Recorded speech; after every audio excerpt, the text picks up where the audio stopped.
Now, once we understand the concept of recursion, let us take one example to understand what are the different types of question that can be asked based on the recursion topic. Okay, so I have written one simple program. Okay, so consider this as a pseudo code because I haven't written printf, %d and all. So this is, let us consider a pseudo code. Here you can see f is a recursive function.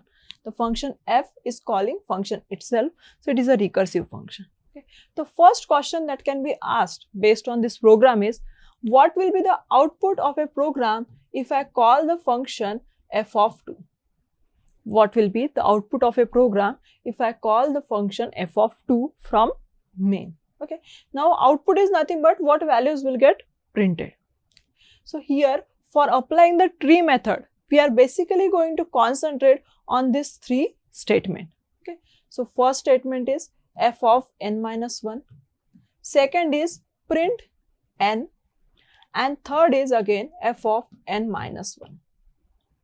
As this is not the termination condition, again f of 0, print 1 and f of 0. Similarly, here also f of 0, print 1 and lastly again f of 0. Now 0 is not greater than 0, the condition is false. When condition is false, the if statement will not get executed and we will return the control. Here we are not returning the value, we are simply returning the control. Now what output will get printed? For that we need to traverse this tree. Okay. So we are going to traverse this tree like this.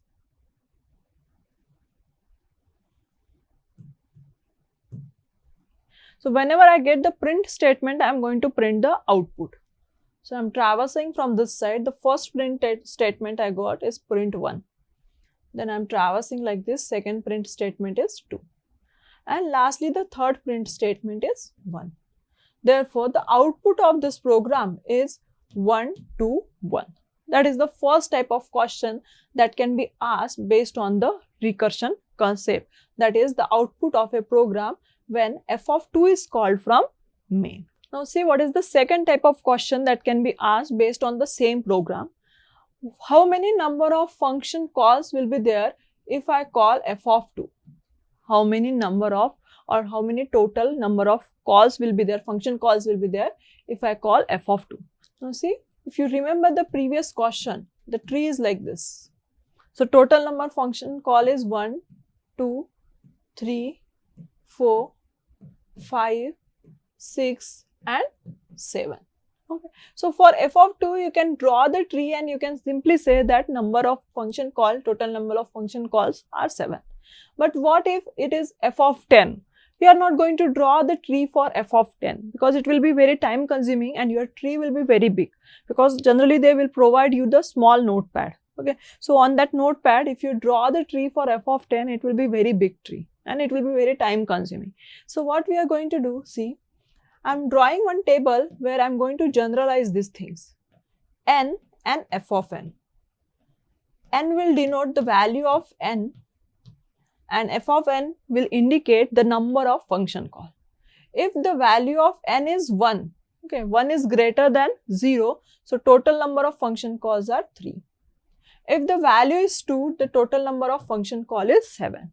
So how many function calls will be there for f of 3? Okay. Now see how I can get this 3 value. 4 minus 1, 3. How I can get 7 value? 8 minus 1, 7. Okay. So 4 we can denote as a 2 to the power 2 minus 1. And here we can denote 2 to the power 3 minus 1. Now how I can get this 2? N value is 1. So I can say this 2 is nothing but n plus 1. Similarly, n value is 2. So this 3 I can say it is nothing but 2 to the power n plus 1 minus 1. So here we can generalize that the total number of function calls is 2 to the power n plus 1 minus 1. Okay, n plus 1 minus 1. So this is a generalized formula. Now you can directly calculate for 2 to the power 10. So this is the second type of question that can be asked. Let us see the third type of question asked based on the same program. How many times the print statement will get executed? How many times the print statement will get executed? Okay, let us first count again for f of 2. For f of 2, how many print statements are executed? 1, 2 and 3.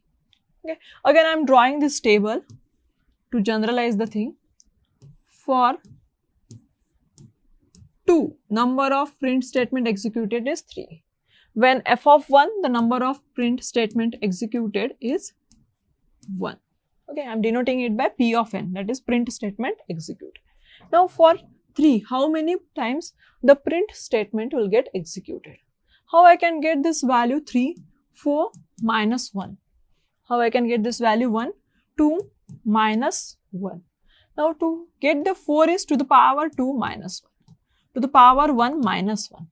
So I can simply say it is nothing but to the power n minus 1.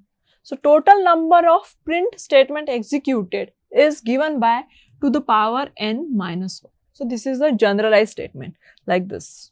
Okay. So these are the 3 types of question we have seen on single program. First is what will be the output, direct question.